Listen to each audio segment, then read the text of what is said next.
Good morning class. Next Gen nursing coaching classes में आपका स्वागत है। आज हम देखेंगे क्वेश्चन सेशंस के बारे में, पीवाईक्यू के बारे में, प्रीवियस ईयर क्वेश्चंस के बारे में और एमसीक्यू कि कैसे कैसे क्वेश्चंस जो हैं वो एग्जाम्स में आते हैं, किस टाइप के क्वेश्चंस जो है वो मस्कुलोस्केलेटल से आते हैं। ठीक है, तो आज हम मस्कुलोस्केलेटल का कुछ क्वेश्चन सेशंस देखेंगे। तो सबसे पहला क्वेश्चन है, in an adult the skeleton comprise around. हमारे क्वेश्चन, सबसे पहले क्वेश्चन जब आएगा तो क्वेश्चन को अच्छे से पढ़ लेना है और समझने की कोशिश करना है कि क्वेश्चन क्या कह रहा है। तो यहाँ पे क्वेश्चन ये कह रहा है कि हमारा जो स्केलेटन सिस्टम है, जो हमारा स्केलेटन है, वो हमारे पूरे बॉडी के वेट का कितना वेट में वो कंप्रोमाइज है या कंप्राइज है, कि वो कितना स्केलेटन सिस्टम का, स्केलेटन का कितना वेट है हमारे पूरे बॉडी के वेट का। तो इसका आंसर होगा डी। ठीक है, 10 to 20% of the total body weight. जो हमारा स्केलेटन होता है वो 10 to 20% of total body weight रखता है। ठीक है, रीजन क्या है? अब आप पूछेंगे कि स्केलेटन इतनी बड़ी चीज है और 10 to 20% क्यों रख रहा है? रीजन ये है कि हमारे शरीर में और भी बहुत सारे इंटरनल ऑर्गन्स हैं, इंटरनल चीजें हैं, वाटर है, ब्लड है, बहुत सारी चीजें हैं।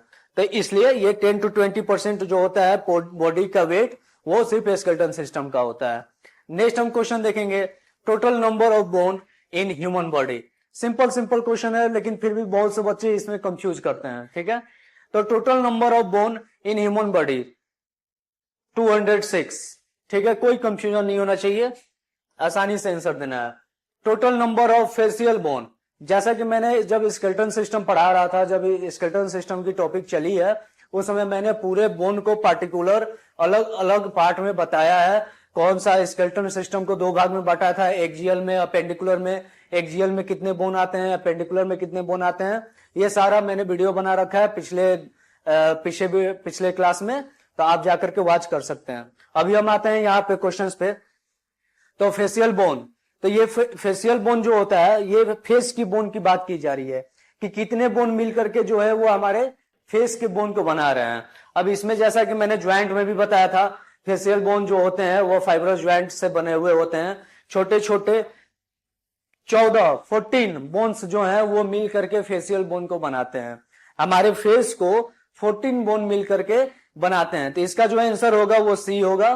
कोई कंफ्यूजन नहीं होना है, एकदम आराम से आंसर को करना है। सबसे पहले क्वेश्चन पढ़िए और पढ़ने के बाद आराम से आंसर को कीजिए, कोई जल्दीबाजी नहीं है। नेक्स्ट क्वेश्चन क्या है, number of bone in skull is. अब देखिए, यहाँ पिछला क्वेश्चन था फेशियल बोन, अब यहाँ क्वेश्चन आ गया स्कल।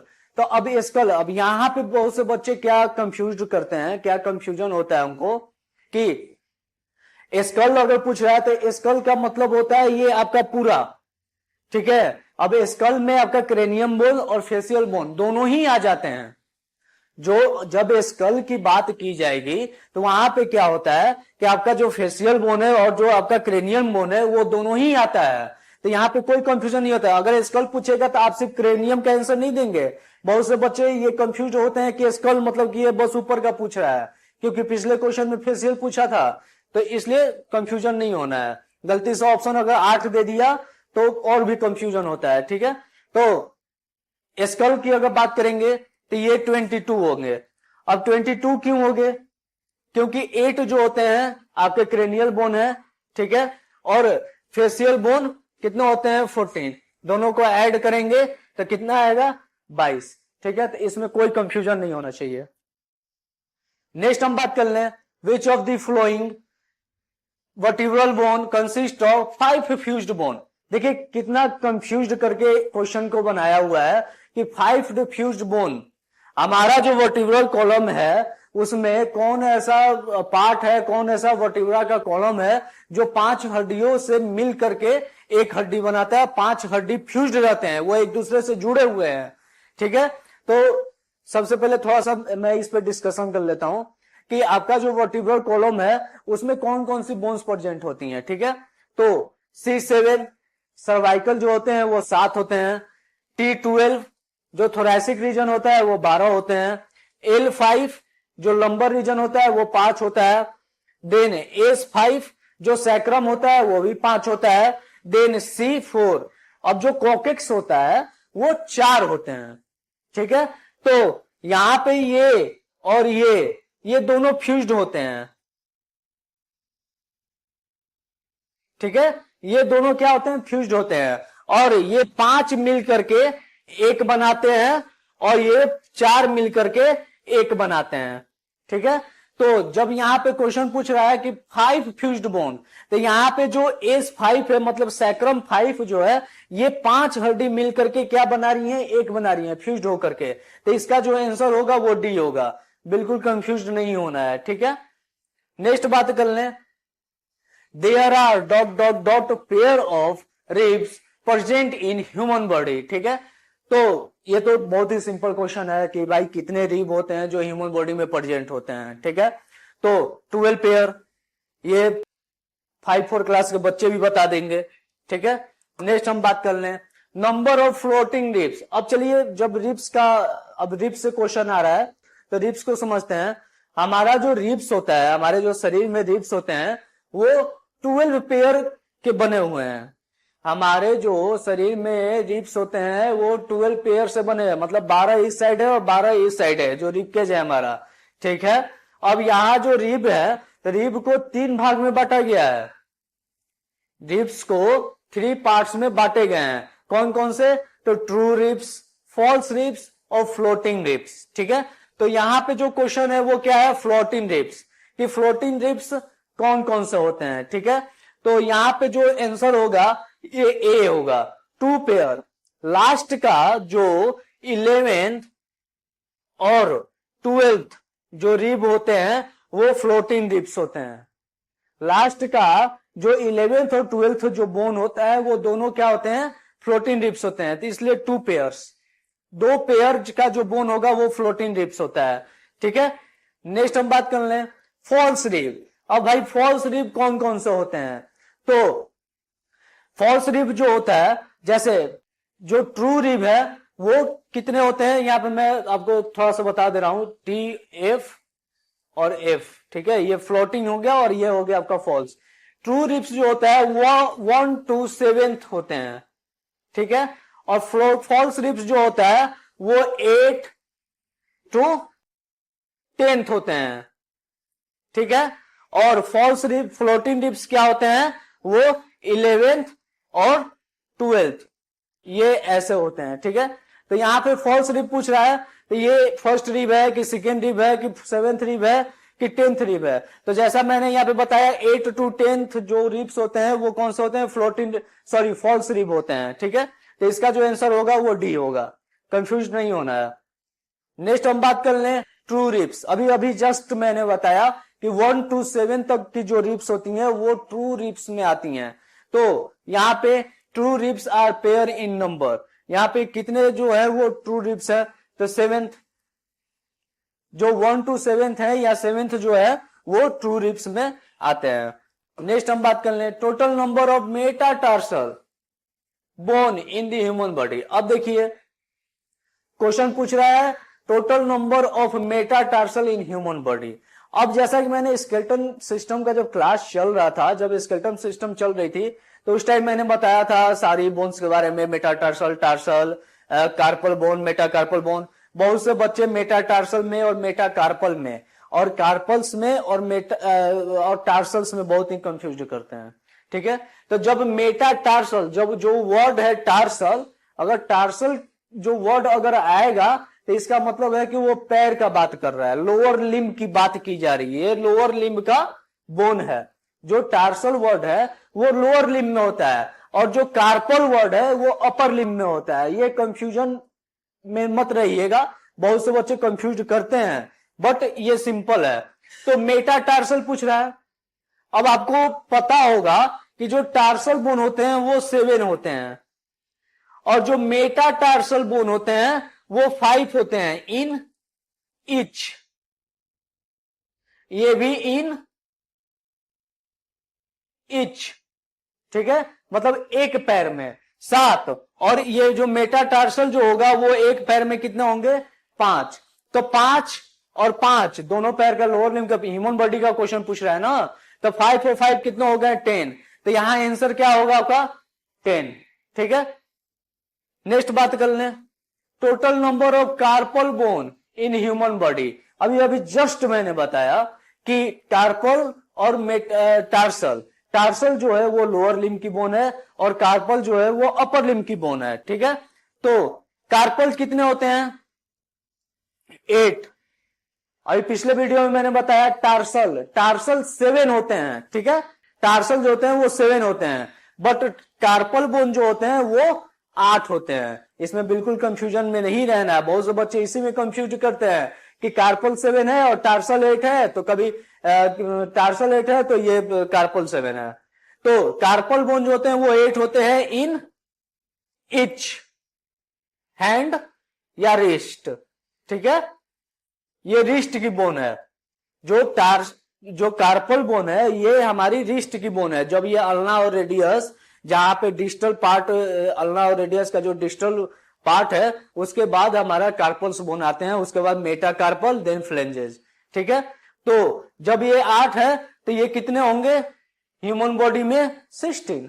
8 और 8 16, ठीक है। नेक्स्ट हम बात कर लें winging of scapula caused by due to injury of which of the following part, ठीक है। अब विंगिंग ऑफ स्कैपुला क्या है ये थोड़ा सा समझिएगा। कभी कभी क्या होता है कि हमारे बैक मसल्स में वीकनेस होने की वजह से या नर्व में, थोरैसिक नर्व जो होती हैं उसमें अगर कोई वीकनेस होती है या कोई प्रॉब्लम क्रिएट होता है, कोई इंजरी हो जाती है, तो ये विंगिंग ऑफ स्कैपुला का कंडीशन बनता है। अब इसमें क्या होता है कि आपका जो स्कैपुला होता है, स्कैपुला वो क्या होता है कि वो विंग कर जाता है, वो बाहर निकल जाता है।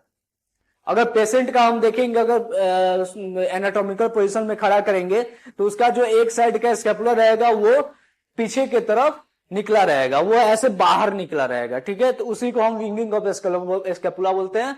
और ये पैरालिसिस, इसको हम पैरालिसिस भी बोलते हैं कि जैसे मसल्स में पैरालिसिस हो जाता है, अगर रम्बॉइड मसल है या ट्रेपेजियस मसल है या फिर सब स्कैपुलरिस हो गया, अगर कोई भी बैक की मसल है, अगर उसमें कोई भी प्रॉब्लम हुई है तो ये कंडीशन बनता है। तो यहाँ पे मसल्स का नाम तो नहीं दिया, नर्व का नाम दिया है। तो यहाँ पे long thoracic nerve of Bell, answer ये होगा।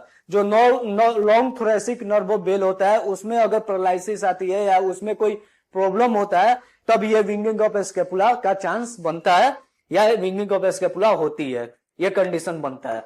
नेक्स्ट हम बात कर लें muscle of thigh present in anterior aspect. अब ये मसल ऑफ थाई, थाई का मसल का बात कर रहा है। आपको पता है कि मसल ऑफ थाई जो होता है वो, या कोई भी मसल 2 या 3 compartment, anterior compartment, posterior compartment में बटा हुआ होता है। तो यहाँ पे क्या पूछ रहा है? Anterior aspect. एंटेरियर एस्पेक्ट की कौन सी मसल है जो थाई की है? तो अगर हम बात कर ले टिबियालिस एंटेरियर, तो tibia, the word tibia, tibia का मतलब क्या है? आपका लोअर लिम्ब का जो फुल पैर का जो बोन होती है, मतलब नी के नीचे की जो बोन होती है वो होती है टिबिया। तो ये तो थाई का पूछा है तो टिबिया तो होगा नहीं, तो ये पहले ही रिजेक्टेड है। डेल्टोइड, ये अपर लिम्ब का मसल का नाम है, ये भी नहीं होगा। हैमस्ट्रिंग, ये है, हैमस्ट्रिंग जो है वो लोअर लिम्ब का और थाई का ही मसल है, बट ये बैक एस्पेक्ट का है, पोस्टेरियर एस्पेक्ट का है। तो आंसर क्या होगा आपका? ए, ठीक है। आंसर क्या होगा? ए, रेक्टस फीमोरिस। ये रेक्टस फीमोरिस जो है वो एंटीरियर एस्पेक्ट की मसल है, ठीक है। नेक्स्ट हम बात कर लें identify the hip bone from the followings. अब यहां हिप बोन आपको पहचानना है इन लोगों में से, ठीक है। तो फीमर तो होगा नहीं, हिमरस भी नहीं होगा, सैक्रम भी नहीं होगा। इनोमिनेट, इनोमिनेट का जो मतलब होता है वो, इनोमिनेट का मतलब भी पेल्विस बोन ही होता है, तो यहां पे इनोमिनेट होगा, ठीक है। ये वर्ड याद कर लीजिएगा। The muscle cover the shoulder and the back of the neck. कौन ऐसा मसल है जो कि शोल्डर को और बैक ऑफ द नेक, पूरे पीछे के जितने भी गर्दन के पीछे का हिस्सा है और शोल्डर को, वो सबको कवर्ड कर रहा है? तो कौन सा मसल है? तो ट्रेपेजियस। जो ट्रेपेजियस मसल है, अब थोड़ा सा ट्रेपेजियस के बारे में समझिए। ट्रेपेजियस मसल बड़ी मसल होती है, ये 3 फाइबर्स में बटे हुए होते हैं, अपर फाइबर, मिडल फाइबर और लोअर फाइबर, ठीक है। अब ये ट्रेपेजियस जो होता है ये ऑसिप्यूट, मतलब जो ऑसिप्यूटल बोन है हमारा क्रेनियम बोन का, जो पोस्टेरियर एस्पेक्ट की जो बोन है ऑसिपिटल, उसी के ऑसिप्यूट ग्रुप से ये जो मसल है उसका ऑरिजिन होता है, और इंसर्शन जो है वो जाकर के थोरैसिक रीजन पे आकर के T11 T12 ऐसे नीचे आकर के इसका जो है इंसर्शन होता है। तो ये बहुत ही बड़ी मसल होती है, ये पूरा एकदम ऐसे ट्रेपेजियस की तरह ये ऐसे ये जो मसल है ये इस तरीके से बनी हुई होती है। तो ये आपका जो शोल्डर वाला एरिया है इसको भी ये कवर कर लेता है, और ये नेक को तो कवर करते हुए आ ही रहा है क्योंकि ऑसिपिटल बोन से ये ऑरिजिन है, तो नेक को भी कवर कर रहा है। तो इसका जो आंसर होगा वो होगा ट्रेपेजियस। नेक्स्ट हम बात कर लें, which bone is the largest bone in the human body. कौन सा बोन है जो लार्जेस्ट बोन है हमारे ह्यूमन बॉडी में, हमारे शरीर में? तो टिबिया नहीं होगा, रेडियस भी नहीं होगा, फीमर, फीमर जो होगा यही आंसर है, ठीक है, और ह्यूमरस नहीं होगा। अब फीमर की बात कर ले, जैसे थाई लार्जेस्ट बोन की बात कर ले, तो कभी कभी लार्जेस्ट बोन से भी क्वेश्चन आता है, तो कभी कभी ऑप्शन में थाई बोन दे देता है फीमर के जगह पे। तो आपको कंफ्यूज नहीं होना है, थाई बोन को ही आंसर करना है, ठीक है, क्योंकि जो हमारा थाई का बोन होता है, जो फीमर बोन है, ये सबसे लंबी बोन होती है पूरे शरीर में।